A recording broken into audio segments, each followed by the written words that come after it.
Tatlong boxing champion ang inaasang magiging panauhin ni pambansang kamo Manny Pacquiao sa kanyang kaarawan sa Biyernes. Yan daw ay sina Juan Manuel Marquez, Miguel Cotto at Eric Morales na pare-parehong tinalo ni Pacquiao sa laban. Kanina, namigay ng grocery gift si Pacman sa Alabel, Sarangani bilang bahagi ng kanyang maagang Christmas at birthday celebration. Tumanggap din ng bagong pagkilala si Pacquiao na pinangalan ng Fighter of the Decade ng Boxing Writers Association ng Amerika. Patok na patok pa rin sa mga mahilig sa 10 oras na chibugan ang Banchetto sa Ortigas. Tampok po dyan ang sari-saring pagkain, kabilang na po ang puto bumbong at bibingka na hinahanap-hanap tuwing magpapasko. At live mula sa Ortigas, saksi si James Velasquez. James!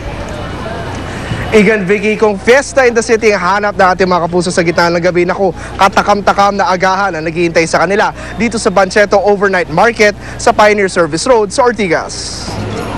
Sa dami ng putahing nakahanda sa Banchetto, talagang matatakam kahit na sino. Kung lutong Pinoy tulad ng kare-kare, tinuguan at pansitan ninyo, sa bungad pa lang mapapakain na kayo. Ang mga pork lovers magsasawa sa lechon kawali, sisig at pork barbecue. May tindahan din na sari-saring seafood gaya ng inihaw na pusit, tuna belly, tilapia at nilasing na hipon. Patok din sa mga food tripper ang Mexican, Mediterranean at Japanese cuisine dahil nagkalat ang mabibilhan ng nachos, tacos, pizza, spaghetti, shawarma at sushi.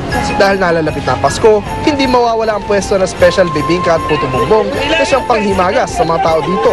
Pero ang bestseller dito ay ang street food gaya ng Betamax, chicken skin, kwek-kwek at hotdog. Sa dami ng pagkain na kalatag, hindi tuloy malaman ng mga tao kung aling putahe ang uunahin. Ano man daw kasi kanilang bilhin ay masarap kainin. Hindi yung mangga. At saka yung ihaw-ihaw. Tuna. Bakit po? Mahilig ako sa isda eh. Sa Banchetto? Lechon kawali pa rin. Bakit po? Sarap siya eh. Pampabata. Paano po paborito niyo pa kinakain sa Banchetto? Puta bomba! Masarap! Ha? Masarap!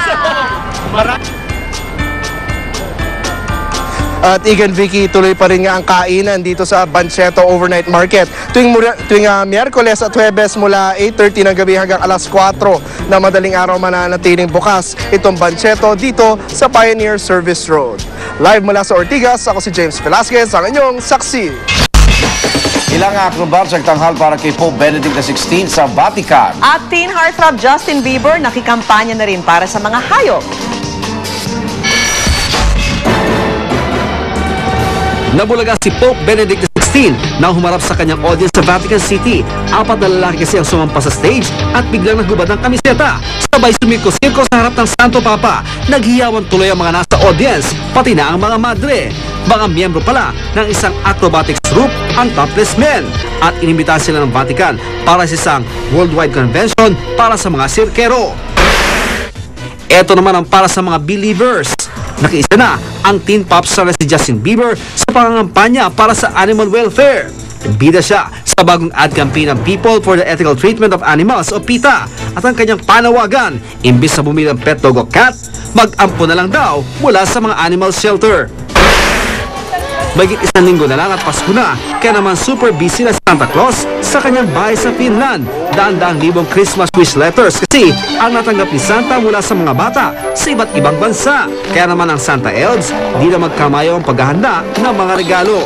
Pati na rin si Rudolph, getting ready na para sa marathon gift-giving trip nila ni Santa. Para sa saksi, Ian Cruz sa gulat. Sama-sama natin saksihan. Philippine National Football Team nasa Jakarta na. Handang-handa ng makipagsagupa sa Indonesia sa semifinals ng AFF Suzuki Cup. Balitang hatid, Regisang Liga ng Katotohanan. Sama-sama natin pagiging saksi.